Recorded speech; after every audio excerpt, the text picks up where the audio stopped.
entonces es la evaluación anestésica en el paciente con enfermedad renal crónica. Mi asesor fue el doctor Mario Gutiérrez, a quien le agradezco pues todo su acompañamiento. Los objetivos propuestos para esta actividad entonces será reconocer el impacto epidemiológico que tiene la enfermedad renal crónica sobre los pacientes que van a ser sometidos a una cirugía, hablar de algunas generalidades en cuanto a la función renal y la enfermedad renal crónica y revisar cuáles son esas consideraciones anestésicas que debemos tener durante la evaluación del paciente. Y por último, daremos unas conclusiones sobre lo aprendido. En cuanto a la enfermedad renal crónica, entonces según las guías CADIGO está definida como una anormalidad en la estructura o función del riñón que está presente por más de 3 meses.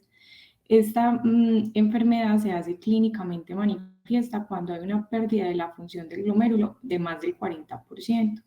La diagnosticamos en todo paciente que ha sido sometido a un trasplante renal o que tienen una tasa de filtración glomerular por debajo de 60 y se asocia con otros marcadores de daño como la proteinuria, como las alteraciones en el sedimento urinario o en la alteración estructural del riñón. Generalmente se caracteriza por que tiene un deterioro progresivo e irreversible de la función renal y tiene complicaciones en múltiples sistemas. En cuanto a las prevalencias, entonces hay una prevalencia global de más o menos 9.1%, convirtiéndose en un problema de salud pública que genera altos costos para los sistemas de salud. Actualmente es la 12ª causa de muerte en el mundo y se estima que para el año 2040 más o menos 2.2 millones de muertes se den a causa de la enfermedad renal crónica. La prevalencia es hasta 15% más alta en los países de ingresos bajos y medianos, probablemente relacionado con falta de acceso a los servicios de salud, y es más común en asiáticos, en africanos y en afrocaribeños, probablemente con una base genética importante.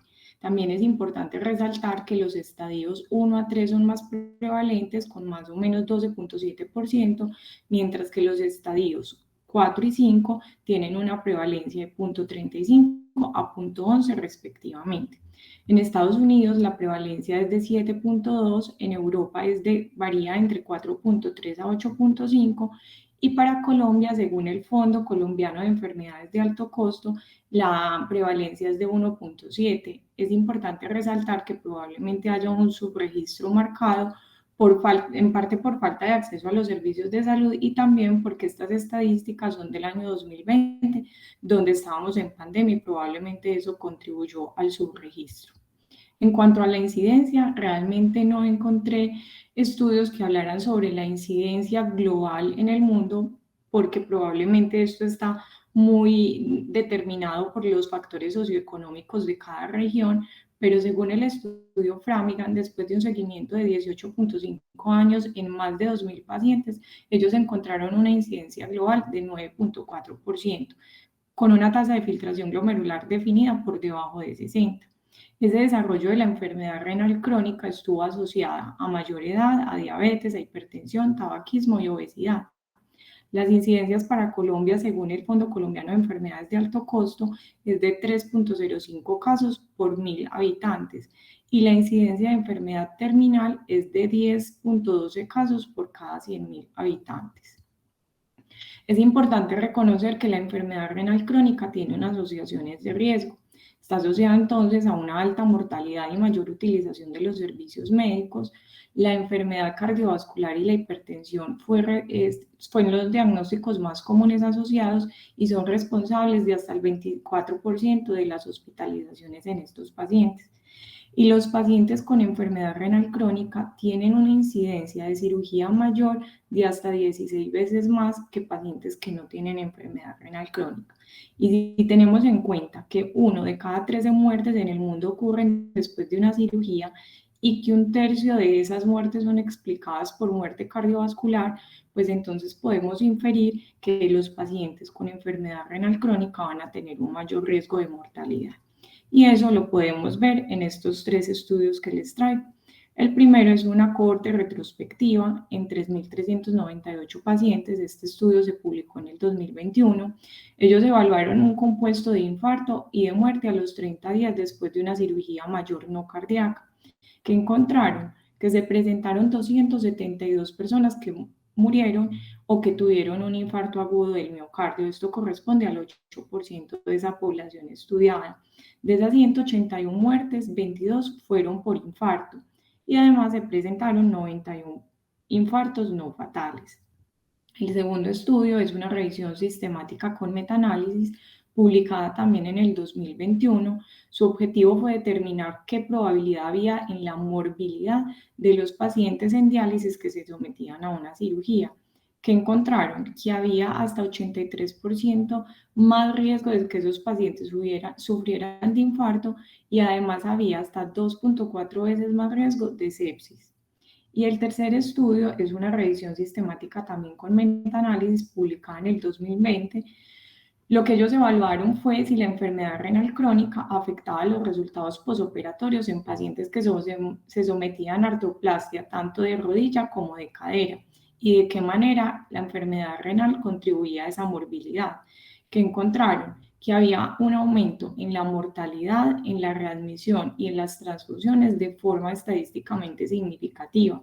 Y el riesgo de reoperación, sí había un aumento del riesgo, pero este no fue estadísticamente significativo. En cuanto a si existe una diferencia en el riesgo entre los pacientes con enfermedad renal terminal o que se someten a hemodiálisis y los que no están en diálisis, entonces este estudio en 1.157 pacientes sometidos a reparación de aorta abdominal encontró que sí había un aumento de la mortalidad en los pacientes que ya estaban en diálisis. Vemos cómo en la reparación abierta el riesgo era del 16%, de reparación endovascular del 10%, y los pacientes que no estaban en hemodiálisis pues tenían un riesgo más bajo. Probablemente esas asociaciones del riesgo estaban relacionadas con complicaciones cardiovasculares, con trastornos en los líquidos y en los electrolitos, con complicaciones hemorrágicas y con mal control perioperatorio, tanto de hipotensión como de hipertensión arterial. Por último, en cuanto a la clasificación de riesgo, entonces las guías CADIGO nos traen la clasificación pues, clásica de la enfermedad renal crónica, donde ellos evalúan la albuminuria y la depuración de creatinina. Y vemos cómo a mayor albuminuria, entonces nos va a aumentar el riesgo. Y a menor tasa de filtración glomerular, también vamos a tener aumento de este riesgo. Pero vemos cómo si combinamos ambos factores, los riesgos se multiplican.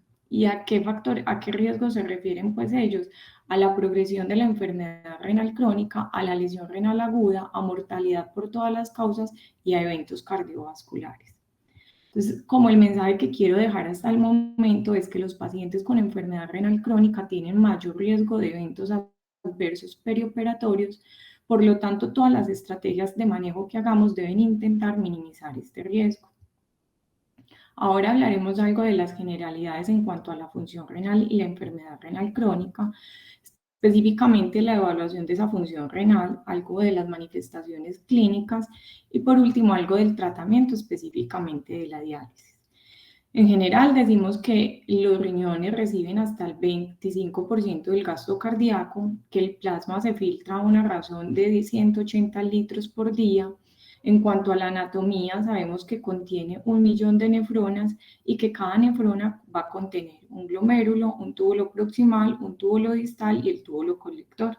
En cuanto a sus funciones principales, entonces sabemos que conservan el agua, que tienen una importante función en la homeostasis de los electrolitos, en el equilibrio ácido-base y en funciones tanto neuromorales como hormonales.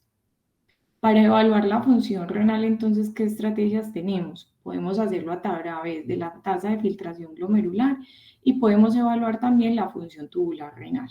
Para evaluar la tasa de filtración glomerular, entonces esto lo que nos mira es la capacidad que tiene ese riñón para filtrar el plasma. La medida internacionalmente aceptada es la tasa de filtración glomerular, sin embargo, la evaluación directa de esta tasa es una prueba técnicamente difícil porque requiere medir el aclaramiento de un marcador exógeno como es la inulina. Por eso es que generalmente pues no se hace.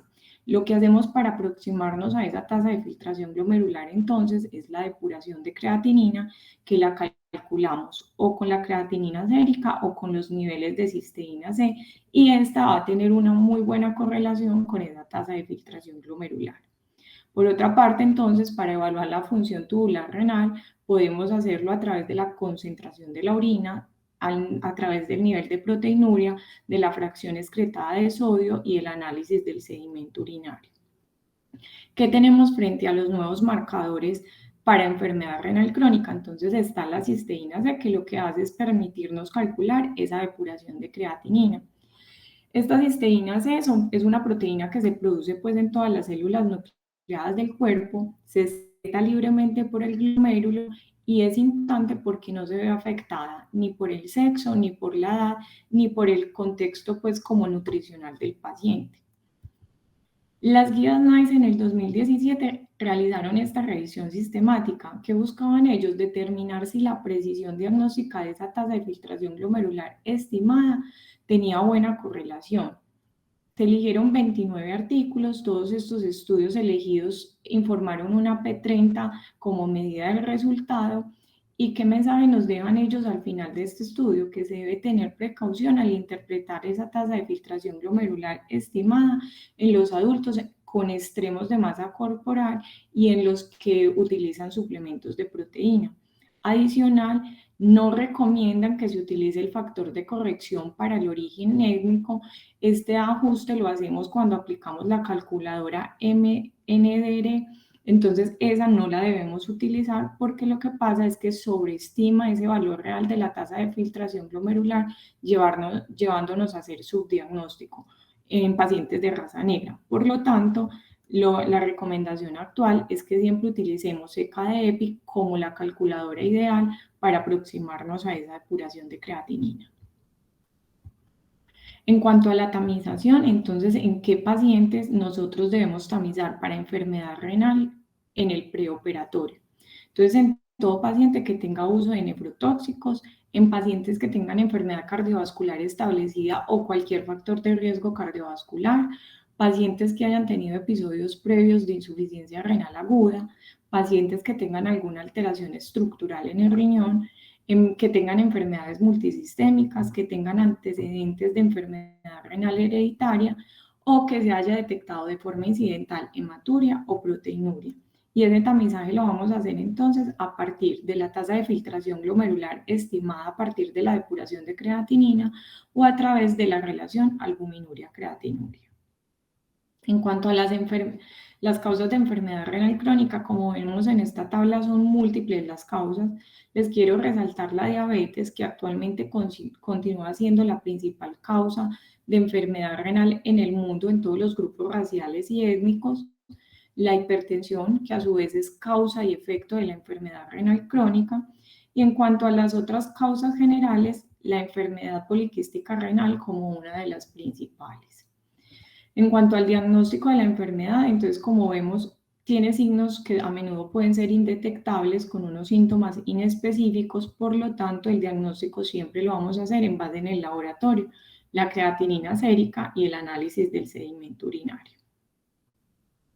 En cuanto a las manifestaciones clínicas, más allá de mostrarles con estas diapositivas en las manifestaciones clínicas específicas y entrar pues como a lo profundo de la fisiopatología de la enfermedad, lo que quiero resaltar es lo complejo de la enfermedad renal crónica y su compromiso multisistémico y cómo muchas de estas afectaciones van a determinar el manejo tanto preoperatorio, intra como posoperatorio de estos pacientes. En cuanto a las afectaciones metabólicas, importante, hay retención de agua y sodio por disminución en la eliminación renal. Hay alteraciones electrolíticas, principalmente del potasio, porque sabemos que este electrolito hasta el 90% va a tener una excreción renal. También hay acidosis metabólica que se da por aumento de la producción de ácidos y disminución en la excreción de los mismos, y también porque hay una disminución en la reabsorción de bicarbonato a nivel renal. Esta acidosis metabólica a su vez va a hacer que se perpetúe aún más esa hipercalemia porque saca potasio de la célula tratando de compensar el estado de acidosis, y además nos va a generar algo muy importante, y es que va a contribuir a esa hipoalbuminuria hipoalbuminemia, que van a tener estos pacientes. En cuanto a las manifestaciones cardiovasculares, estos pacientes van a ser frecuentemente, por no decir que en su gran mayoría, hipertensos. Esto se da por un proceso de aterosclerosis acelerada que también pone a estos pacientes en mayor riesgo de infarto, de insuficiencia cardíaca y accidente cerebrovascular, y además un riesgo de hipertrofia del ventrículo izquierdo con una disfunción diastólica posterior que se va a dar tanto por sobrecarga de volumen como por sobrecarga de presión. En cuanto a los síntomas gastrointestinales, puede haber anorexia, náuseas y vómito, y va a haber un retrasamiento del vaciamiento gástrico. Esto es importante porque debemos tener en presente que estos pacientes deben considerarse como con estómago lleno en el momento de la cirugía, dado ese retraso en el vaciamiento que se da por una neuropatía autonómica. En cuanto al sistema respiratorio, tener presente que van a tener mayor riesgo de edema pulmonar y van a tener un patrón restrictivo dado por edema y por pérdida de proteínas pulmonares, además que tienen un riesgo aumentado de hipertensión pulmonar. En cuanto al sistema endocrino, digamos que es un sistema ampliamente afectado por la enfermedad renal crónica. Entre sus principales características está la disminución del calcitriol, que este a su vez va a llevar a la producción de hipocalcemia por una disminución en la reabsorción de calcio. También hay hiperfosfatemia, que también perpetúa esa hipocalcemia, y esto lleva a un aumento del aparato hormona, sacando calcio del hueso y llevando a una desmineralización ósea rápidamente, pues como progresiva, y riesgo de osteoporosis en estos pacientes. En el sistema inmune va a haber mayor susceptibilidad a las infecciones. En el sistema hematológico también muy importante, porque entonces se van a producir menos eritropoyetina, esto nos va a generar anemia. También va a haber un estado de hipocoagulabilidad generado por una disfunción plaquetaria que se ve perpetuada también por la anemia, y a su vez va a haber un estado protrombótico por una disminución en la fibrinolisis. En el sistema nervioso central podemos tener alteraciones en el movimiento. Hay encefalopatía principalmente causada por estados de uremia o por estados postdiálisis. También se pueden presentar convulsiones y la neuropatía autonómica, que ya habíamos hablado, que produce un retraso en el vaciamiento gástrico. En cuanto al tratamiento de la enfermedad renal crónica, entonces este se va a enfocar en el tratamiento de las causas reversibles, en la desaceleración de la progresión de la enfermedad y en el tratamiento de las complicaciones. Entonces, en cuanto al tratamiento de la causa, sabemos que va a estar enfocado en el tratamiento de la hipertensión arterial y de la diabetes, con el uso de IECAS y ARA2. También en la restricción de proteínas, de fósforo y sodio, en el suplemento de vitamina D, eritropoyetina y la corrección de la deficiencia de hierro. Y por último, la terapia de reemplazo renal, que se empieza pues como a hacer una vigilancia estrecha en esos pacientes que se acercan a una tasa de depuración de 30, y esta terapia de reemplazo se puede hacer a través o de diálisis o a través del trasplante.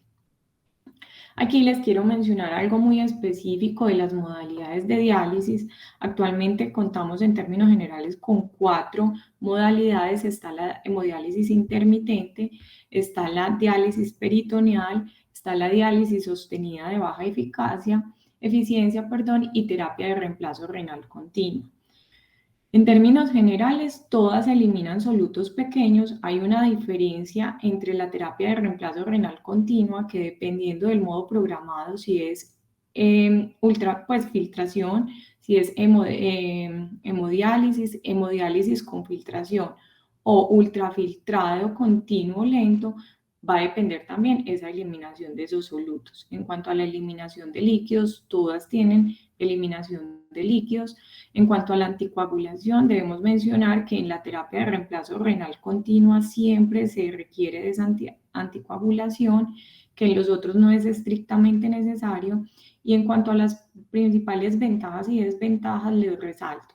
De la hemodiálisis intermitente, tiene la ventaja que hay una corrección rápida de los solutos y eliminación de toxinas, y que es rentable, pero esto a su vez se convierte en la principal desventaja, y es en el riesgo de inestabilidad hemodinámica y de síndrome de desequilibrio postdiálisis. Precisamente se da por esa rápida corrección de la eliminación de las toxinas. En cuanto a la diálisis peritoneal, su principal ventaja es que produce estabilidad hemodinámica, que técnicamente puede ser simple, y sus desventajas es que hace una corrección lenta y que tiene alto riesgo de infección de la membrana. En cuanto a la diálisis sostenida de baja eficiencia, entonces genera estabilidad hemodinámica, no requiere pues necesariamente de un anticoagulante y también la ventaja de que se puede realizar durante procedimientos médicos o de procedimientos quirúrgicos. Y su principal desventaja entonces está en que hace una corrección lenta y que puede ser técnicamente compleja de realizar. La principal ventaja de la terapia de reemplazo renal continua es la estabilidad hemodinámica y que se puede utilizar solo en la modalidad de ultrafiltrado para eliminar únicamente el exceso pues, de líquidos. Y su principal desventaja es que requiere la anticoagulación y que puede generar hipotermia. En cuanto a las complicaciones relacionadas con la diálisis, pues son varias, pero quiero hacer una mención específica con el síndrome de desequilibrio postdiálisis. Esta se da por cambios rápidos en el pH y porque cambian rápidamente las concentraciones de urea en el sistema nervioso central. Clínicamente la podemos diagnosticar porque inicia con náuseas, dolor de cabeza, sensación de fatiga, pero debemos saber que puede evolucionar a convulsiones y coma, incluso ser potencialmente pues, letal.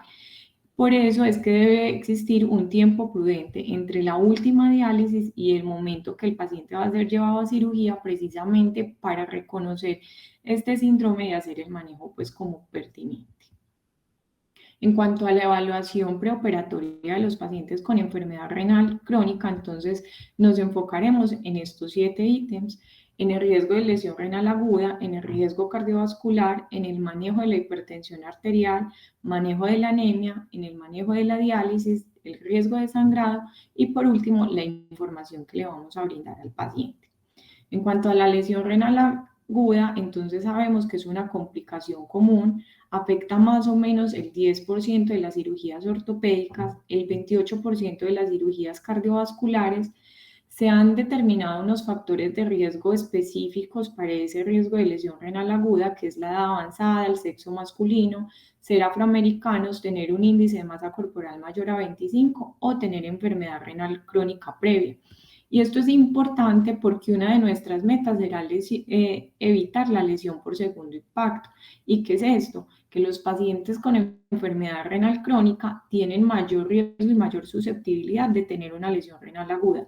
Y esta a su vez va a ser un determinante importante para la exacerbación o progresión de esa enfermedad renal crónica. Entonces, en base a esto, se han desarrollado diferentes herramientas o modelos predictivos para saber cuáles pacientes van a tener mayor riesgo de esa lesión renal aguda en un posoperatorio. Entonces está este score de riesgo de la clínica Cleveland, que está diseñada específicamente para cirugías cardíacas, tiene una buena área bajo la curva tanto para predicción de enfermedad de lesión renal aguda como de necesidad de terapia de reemplazo posoperatorio. También está este índice de riesgo de lesión renal aguda de cirugía general, está diseñada para cirugía no cardíaca y también tiene una buena sed estadística de 0.8. Aquí les muestro otro índice que es el índice simple de riesgo de lesión renal aguda posoperatoria SPAR. Sale a través de un estudio observacional retrospectivo, tiene un buen poder de discriminación tanto en la corte de derivación con una C estadística de 0.8 y en la corte de validación con 0.72. Ellos, ¿qué variables miraron como predictoras? La edad del paciente, la tasa de filtración glomerular, la presencia de albuminuria no natriuretica reactiva, el sexo, si las horas de cirugía o si esa cirugía fue de emergencia, la presencia de diabetes, el uso de IECAS, la presencia de hipoalbuminemia, de anemia y de hiponatremia. De acuerdo a la sumatoria de ese score de riesgo, entonces nos va a clasificar el paciente en clase A, clase B, clase C y clase D. A mayor número de puntaje, entonces vemos que tienen un riesgo aumentado tanto de lesión renal aguda como de lesión renal aguda crítica. En los que tienen más de 60 puntos, tienen más de 20% de riesgo de lesión renal aguda y más de 10% de lesión renal aguda crítica. En cuanto a la evaluación de riesgo cardiovascular de estos pacientes, entonces se debe hacer en base a las guías actuales pues, de manejo de valoración preanestésica, pero debemos reconocer, como ya lo hemos visto, que hay una asociación con comorbilidades cardíacas y que la enfermedad renal crónica se considera un factor de riesgo independiente de MACE y de lesión renal aguda. Entonces, ¿qué nos propone? Identificar todos los hallazgos clínicos de enfermedad cardíaca a través de la anamnesis y a través del examen físico.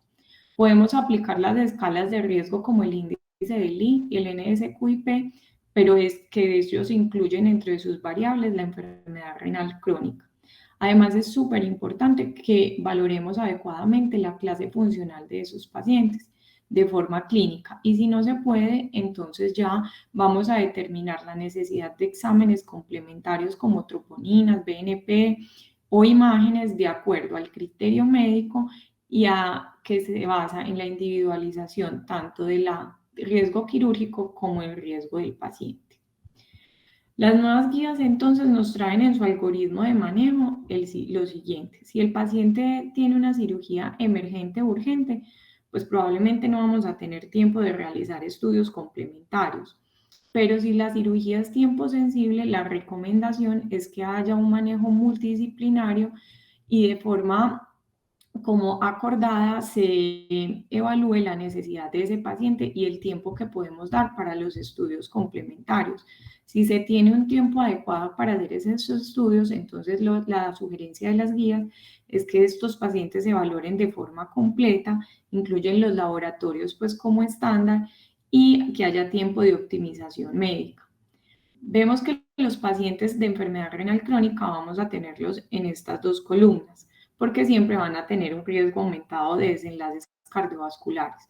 Entonces, si van para una cirugía de riesgo intermedio o de riesgo alto, todos estos pacientes deben tener un electrocardiograma y deben tener biomarcadores con un nivel de evidencia 1, además de la valoración de la capacidad funcional de acuerdo si se puede hacer de forma clínica o si necesita estudios complementarios para acercarnos a esa capacidad funcional. Y si el paciente ya tiene una enfermedad cardiovascular establecida, entonces va a necesitar los mismos estudios con la adición de que va a necesitar pues como la valoración conjunta por parte de cardiología y la toma de decisiones de forma multidisciplinaria. En cuanto a las recomendaciones específicas que trae la nueva guía para enfermedad renal crónica, entonces nos trae estas tres principales recomendaciones. Uno es que los pacientes con enfermedad renal crónica que vayan a ser sometidos a algún procedimiento que requieran medio de contraste deben tener una hidratación balanceada con líquidos isotónicos previos. Recomiendan que se utilicen mínimos volúmenes del medio de contraste y que idealmente se utilicen medios de contraste de baja osmolaridad. Adicional, nos recomiendan y nos resaltan la importancia de hacer un tamizaje preoperatorio de enfermedad renal crónica en pacientes con factores de riesgo, como la edad mayor a 65 años, los que tienen un índice de masa corporal mayor a 30, los que tienen diabetes, los hipertensos, hiperlipidémicos, que tengan enfermedad cardiovascular o que sean fumadores. Y en cuanto a la medición de la cisteína C, ellos recomiendan que si está fácilmente disponible en los pacientes que tienen ya una tasa de filtración estimada alterada por debajo de 60, pues pudiese considerarse el uso de cisteína C para confirmar la enfermedad renal crónica. En cuanto al manejo de la hipertensión arterial, entonces me hice la pregunta si existía alguna meta en la cual los pacientes deberían ser llevados a cirugía con unas cifras tensionales específicas. No encontré estudios primarios al respecto, pero les traje este estudio que me pareció interesante, fue publicado en la AJA en el 2017. Ellos evaluaron si las cifras de presión arterial tenían relación con desenlaces cardiovasculares en el momento en que los pacientes estaban realizándose la diálisis. Fue un estudio prospectivo multicéntrico y ellos encontraron que había una asociación en U entre las presiones arteriales sistólicas en la unidad de diálisis y el riesgo de eventos cardiovasculares. Entonces acá miramos cómo los pacientes con presiones arteriales menores a 30 empieza a aumentar ese riesgo de desenlaces cardiovasculares y también cuando esa presión estaba por encima de los 170-180 también se aumentaba ese riesgo. Ellos entonces sugieren que el riesgo más bajo de eventos cardiovasculares se presentaron entre valores entre 150 y 170 milímetros de mercurio. Es importante también resaltar que en este estudio también mostraba que esto solo aplicaba en el contexto de intradiálisis, porque en el contexto ambulatorio, por el contrario, había una asociación positiva y lineal en cuanto a a mayor cifras tensionales del paciente, había un mayor riesgo de eventos pues como cardiovasculares. Entonces, ¿qué podemos decir respecto al manejo de la hipertensión arterial de estos pacientes? Que la hipertensión se asocia con resultados adversos, tanto cardiovasculares como por aumento de la progresión de la enfermedad renal.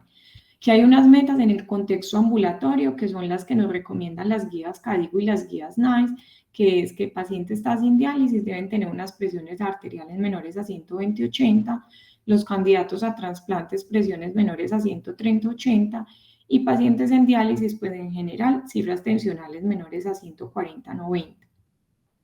En cuanto a la meta preoperatoria, como les dije, no hay una recomendación específica ni un valor para suspender la cirugía, pero sí se recomienda que esos pacientes entren a quirófano con cifras tensionales menores a 180/110, teniendo muy presente que ellos tienen una alteración en la autorregulación y que el riesgo de hipotensión es alto, y si presentan hipotensión, pues también va a haber un riesgo de daño secundario.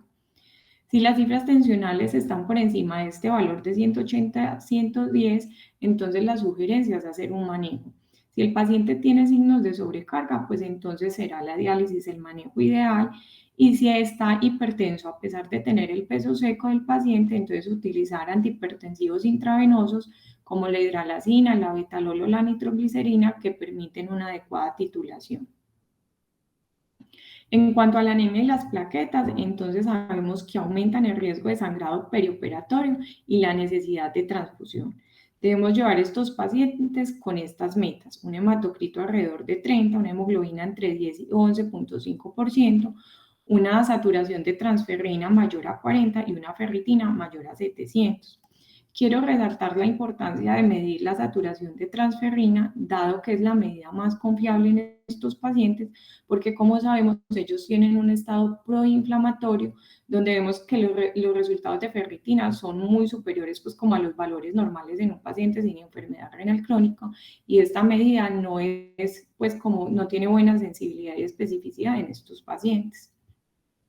¿Cómo podemos entonces alcanzar estas metas? Entonces, haciendo un adecuado tratamiento con hierro cuando sea pertinente, este nos va a disminuir los requerimientos de eritropoyetina, va a permitir que el paciente tenga una hemoglobina más alta y nos va a reducir las posibilidades de transfusiones. En cuanto al tratamiento con eritropoyetina, está indicado cuando la hemoglobina es menor a 10, y tenemos que tener presente que esto nos va a aumentar la hemoglobina 1 a 2 gramos por mes. Entonces, la optimización con esto debe hacerse con tiempo. Y es importante resaltar que con hemoglobinas por encima de 12 no se recomienda el tratamiento con eritropoyetina, dado que, según este estudio publicado en New England en el 2019, una hemoglobina mayor a 14 se asocia con mayor riesgo de muerte y de infarto con el uso de esta eritropoyetina. También, para optimizar y disminuir las probabilidades de sangrado durante el intraoperatorio, tenemos que tener estos pacientes adecuadamente dializados. Y por último, las transfusiones, que se reservan solo para condiciones graves o agudas en el que el paciente solo se beneficie de este tratamiento. En cuanto al momento específico de la diálisis, como les dije al principio, no encontré un estudio primario donde se recomiende o donde se estudie y se determine cuál es ese momento ideal específico para el preoperatorio.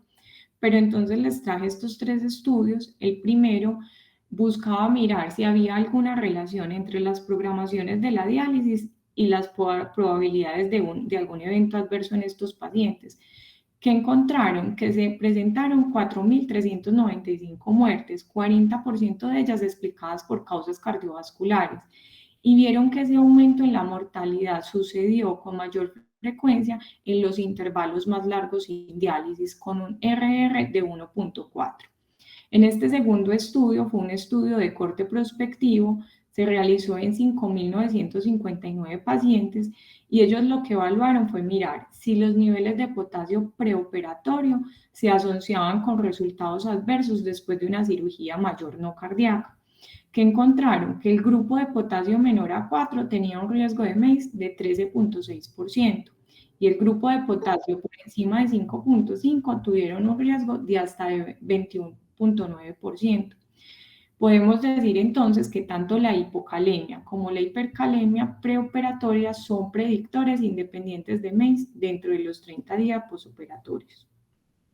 El tercer estudio es un estudio de corte retrospectivo, se realizó en 90 pacientes en hemodiálisis y lo que ellos buscaron fue si había algún predictor de hipercalemia después de una cirugía de paratiroides.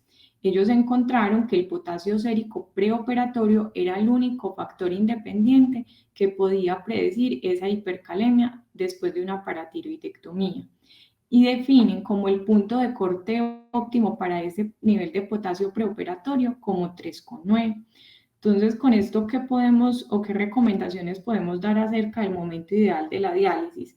Que es necesaria para corregir los electrolitos, las toxinas urémicas y mejorar el estado de volumen del paciente. Que muy cercana a la cirugía puede estar asociada con hipotensión o con el síndrome de desequilibrio por diálisis que ya les había mencionado, que la recomendación actual entonces es que esta diálisis se realice las 24 horas previas a la cirugía y que haya al menos una diferencia de 6 horas después de esa diálisis para el procedimiento. Esto por dos motivos principalmente, porque si se usaron anticoagulantes se dé el tiempo necesario pues para la eliminación y también para observar esa posibilidad de desequilibrio postdiálisis.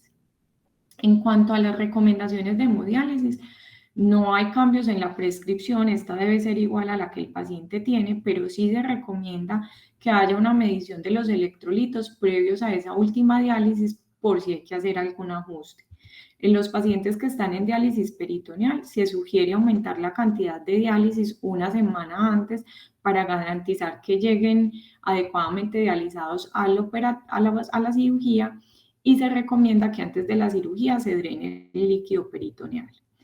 Y en cuanto a las indicaciones de diálisis preoperatoria urgente, pues son poquitas las indicaciones, pero digamos que están relacionadas principalmente con la presencia de hiperpotasemia o con la presencia de sobrecarga de volumen.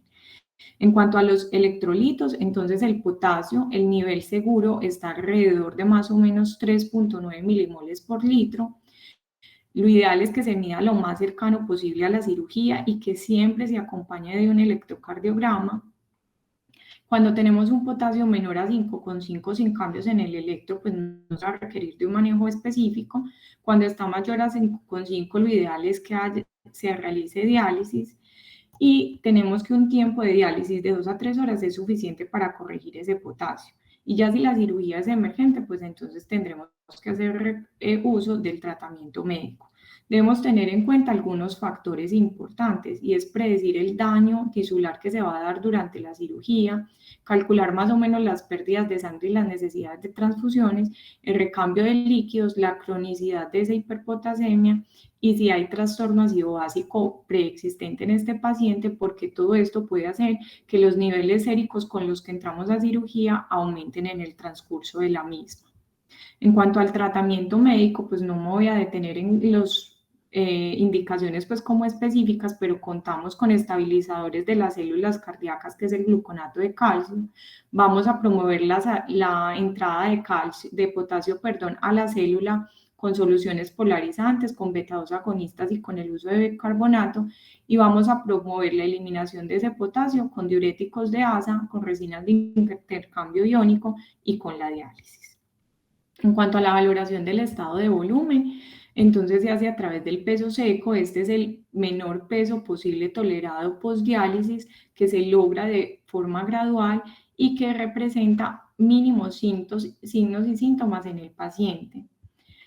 Varía en un rango aproximado de 3.5 kilos en el paciente que está asintomático, y el mejor referente para esto pues será el paciente, que generalmente van a conocer su peso seco. Debemos entender que tienen una ventana de bulimia muy estrecha y que el hecho de que hayan recibido hemodiálisis no garantiza que tengan un nivel seguro, que la aproximación clínica que podemos hacer a ese estado de bulimia lo podemos hacer a través de la presión arterial, de la presencia de edemas o decrépitos, y a través del BNP, o a través del POCUS pulmonar y de la bioimpedancia, que digamos que en el contexto pues, de cirugía es un poco más difícil. Y debemos tener presente que estos pacientes van a tener mayor riesgo tanto por hipovolemia como por hipervolemia. En cuanto al riesgo de sangrado, entonces principalmente el principal factor de riesgo es la subdiálisis. Hay muchos mecanismos que no están claramente pues como dilucidados hasta el momento, pero se cree que hay una inhibición de la función, que hay una alteración en la interacción de las plaquetas y el endotelio, y que la anemia perpetúa esto porque las plaquetas viajan pues como mucho más dispersas, y eso disminuye pues como las probabilidades de adhesión al endotelio.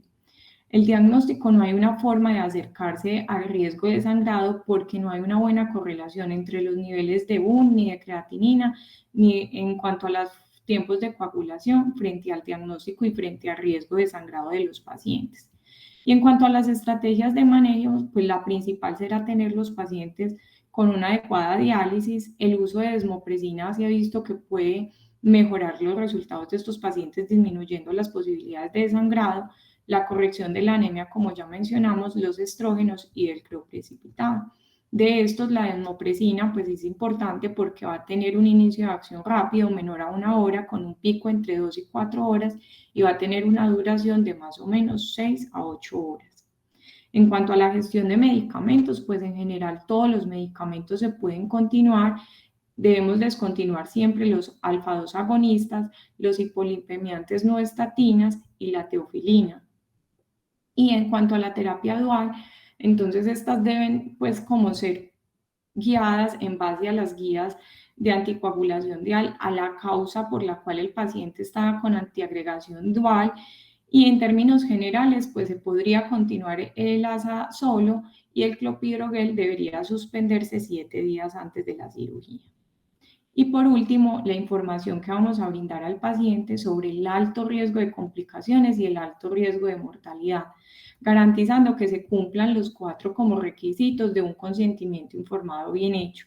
Y es que el paciente tenga una adecuada capacidad de toma de decisión, que sea un consentimiento voluntario, que se le haya brindado al paciente una información como completa y clara, adecuada, con un lenguaje sencillo y ajustado al nivel de alfabetización que tenga el paciente, y garantizando que nos haya comprendido pues como toda la información.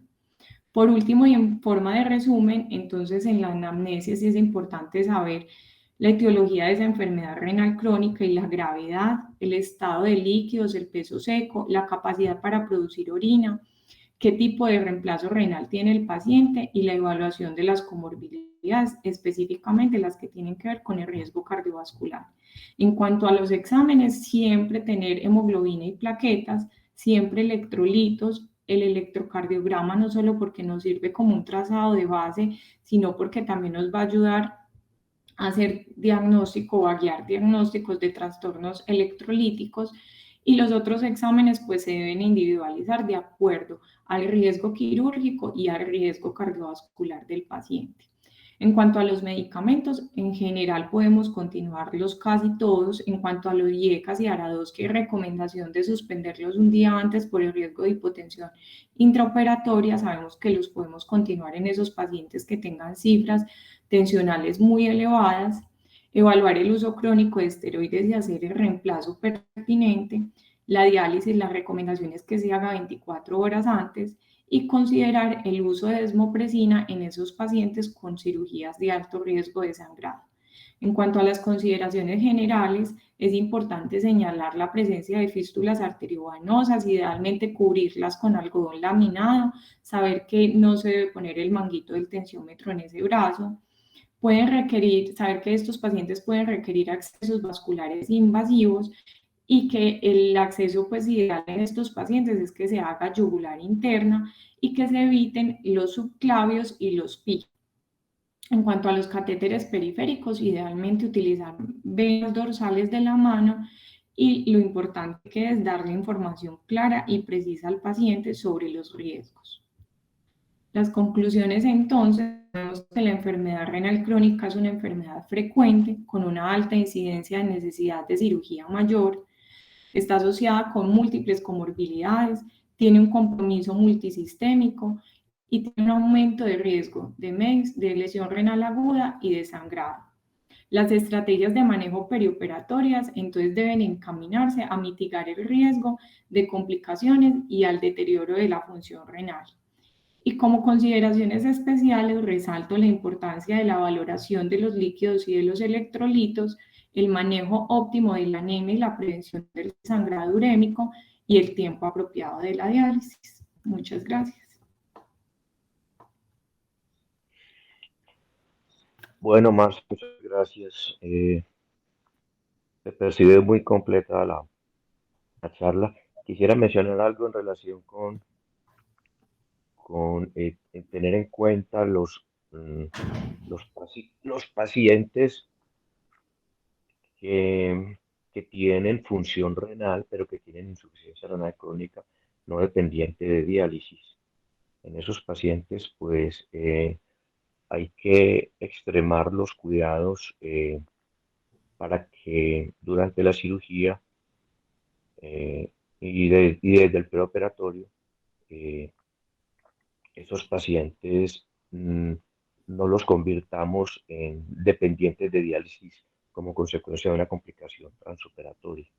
De Entonces, acuerdo. son tan importantes los pacientes que no tienen función renal y que están en diálisis en cualquiera de sus modalidades para evitar complicaciones perioperatorias de los otros sistemas, como los pacientes que tienen insuficiencia renal crónica, que todavía no están en diálisis, que todavía tienen nefronas funcionantes, que hacen que no dependan de diálisis todavía, en hacer un cuidado eh, extremo, pues en ser muy cuidadosos en el transoperatorio eh, para no producirles una complicación, no solo de los sistemas diferentes al renal, sino del sistema renal, que es el que más hay que cuidar en este caso, porque es el más vulnerable que tienen ellos, y no convertirlos en fallas renales todavía no dependientes de diálisis, a mandarlos para la casa con diálisis intermitente o cualquiera de sus otras modalidades.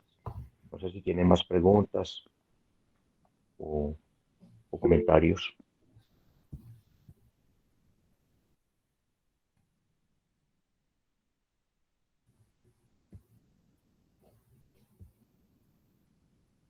¿Quién quiere hablar o decir algo?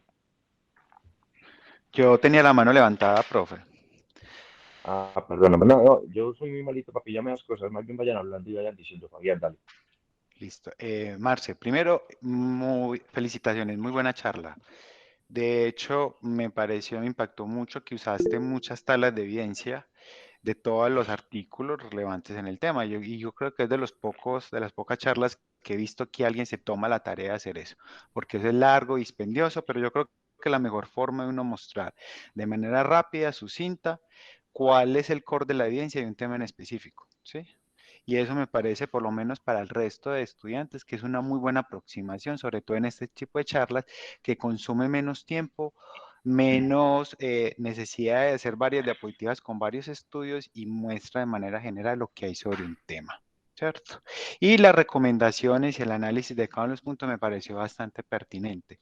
Yo quisiera hacer un comentario, más que inclusive preguntas, comentarios sobre la parte de la famosa hemoglobina pre antes de una cirugía, ¿sí?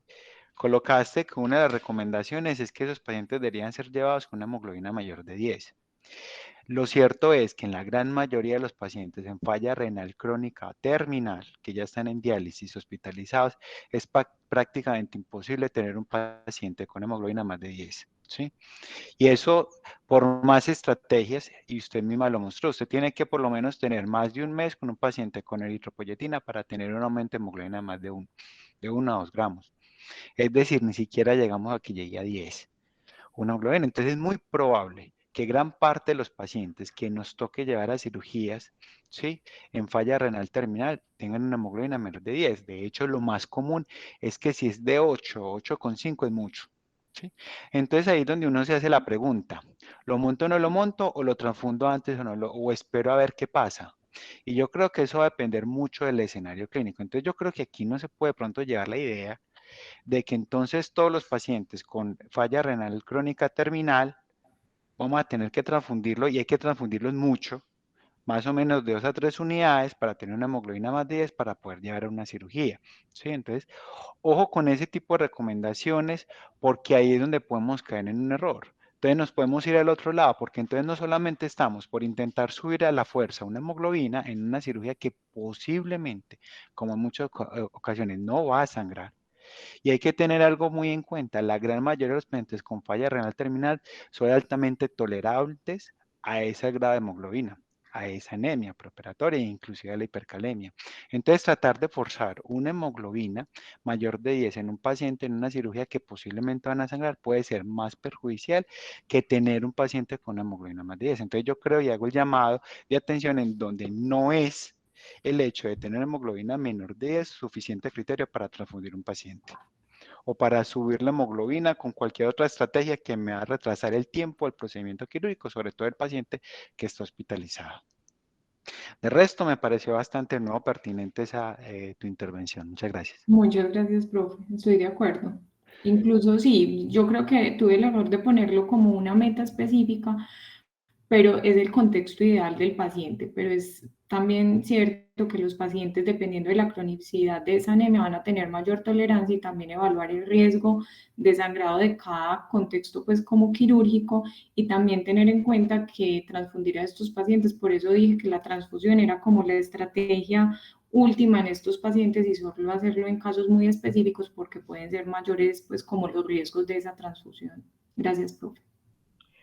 Quiero hacer un comentario en relación con eso. No, yo en mi tiempo de atender frecuentemente pacientes renales crónicos, no percibí como muy difícil que con eritropoyetina exógena se consigan hemoglobinas mayores de 10. De hecho, hay una anécdota y es que muchos de los pacientes que nosotros hacíamos eran venezolanos, que se venían a trasplantar aquí antes de la ley 100.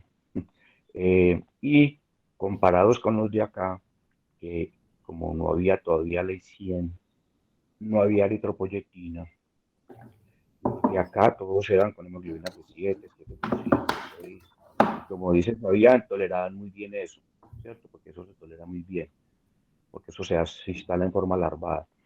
Pero los pacientes venezolanos que por ser de PDVSA traían eritropoyetina exógena, todos eran con hemoglobinas de 12, 13, 11, entonces eran más fáciles de manejar en ese sentido. Entonces yo no percibo en la experiencia como que, puede que sí, ¿cierto? No es que sea fácil, pero tener hemoglobinas de alrededor de 10 no es tan difícil en pacientes recibiendo eritropoyetina exógena.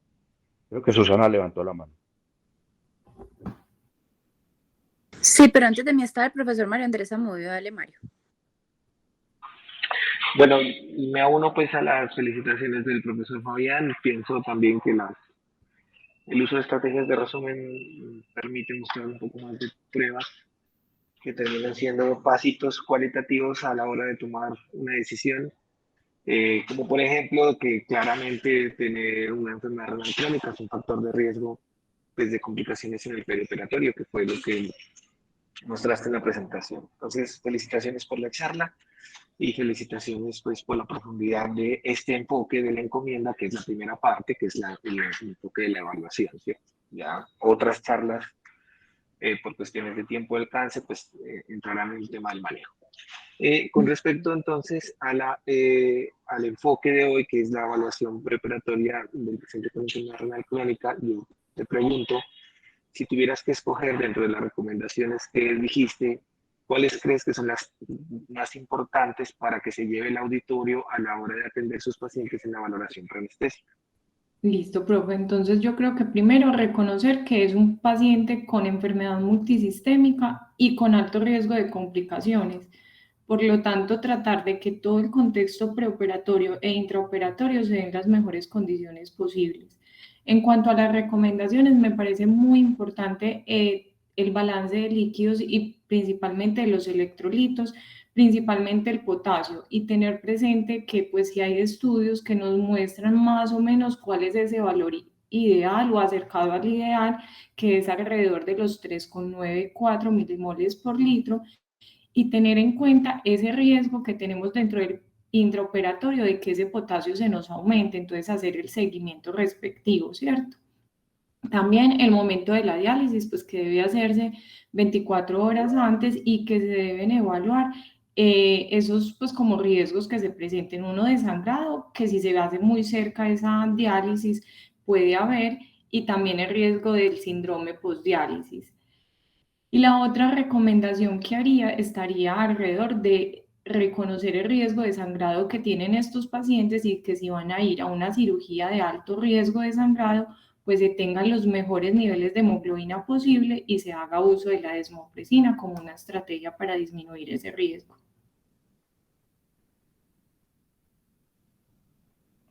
Susana, Sí, muy buenos días para todos. Profe Mario y Marcela, buenos días. Y Marcela, felicitaciones por la charla. Una de las felicitaciones de los profes.